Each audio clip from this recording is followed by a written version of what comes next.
for the last step, I'm going to take this old letter writing stamp from Hero Arts. This has a wonderful story to it too.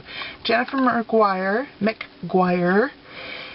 This evidently is, they took a letter from her grandparents, I believe, is what the story is, and made it into this stamp. And I think that's really cool. And whether it's true or not true, I don't care. Love it. Here, these ink chalks, fluid ink chalks from Colorbox are some of my favorites. I use them all the time. This happens to be what I consider the triple threat of distressing. These are the fluid chalk inks. There's dark brown, chestnut roan, and creamy brown. And I don't think you can have a complete craft room setup without those three little cat's eyes right there. Or I believe they're coming up with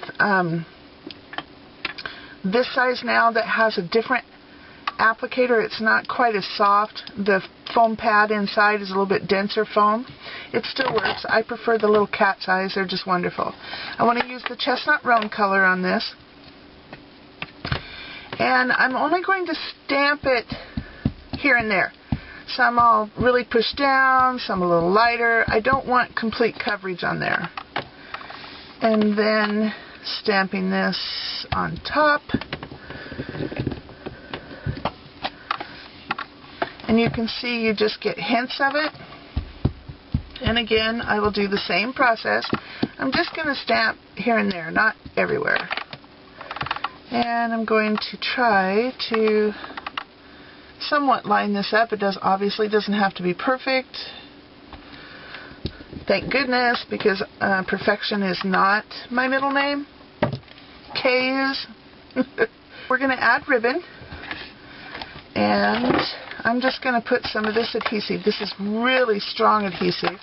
I got this really cheap one time at a closeout sale, thinking, I don't have to buy the little pink one that is, I'm going to get away cheaper. And what I ended up doing is getting something that I can't use for my cards because it's so strong that when paper touches paper, you cannot move it. I mean, it's instant, hard, wonderful tack.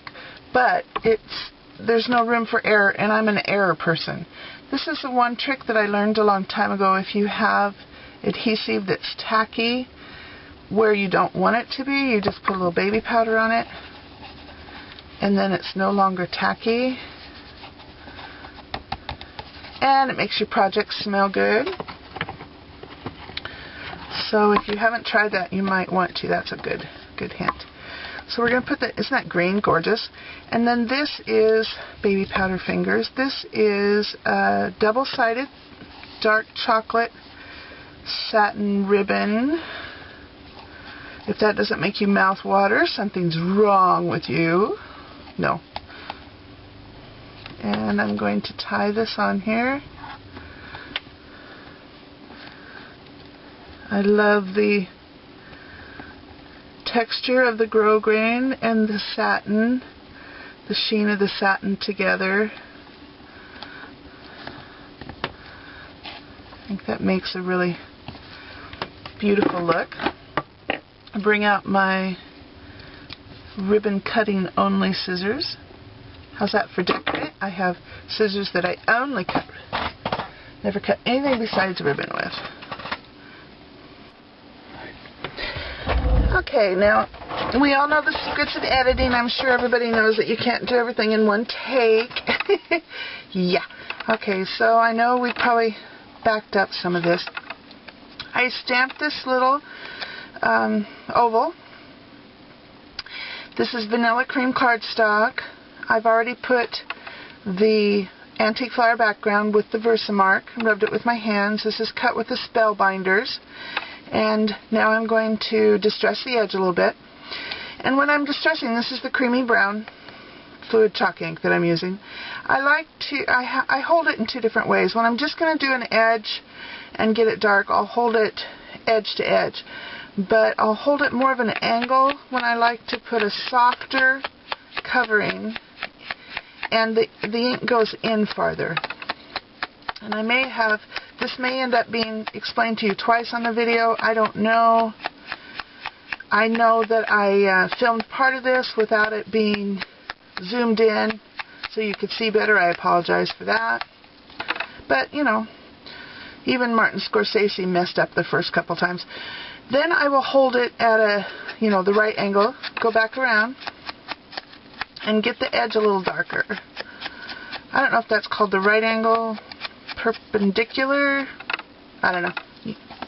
Yeah, I'm sure there's a technical term to it, but my technical term is the way that I do it.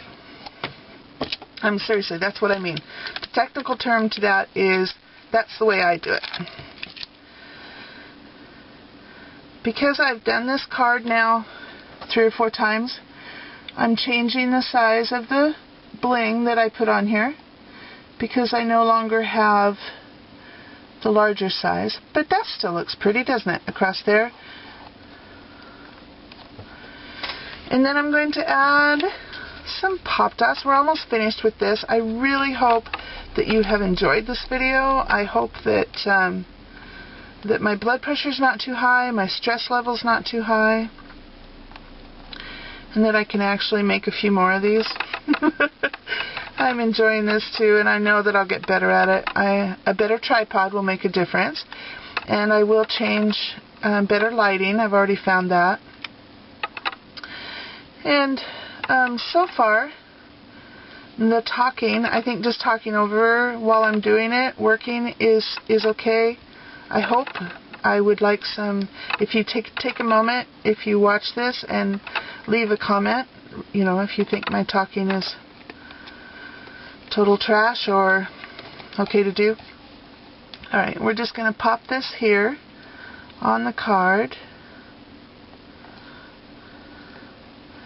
I love foam dots. I love the dimension on the cards and casting shadows. I hope I got that straight. It's not quite straight. But again, I'm working at a different angle than I'm used to working at. Then I have dark green, kind of a mossy green, dark card base that I would put that on the face. Here is the finished product that I started out with. This one has, you can tell the two, there's a little bit difference, but they're still both lovely cards. I want to thank everybody for going through this video with me, being my first time, and until next time, enjoy!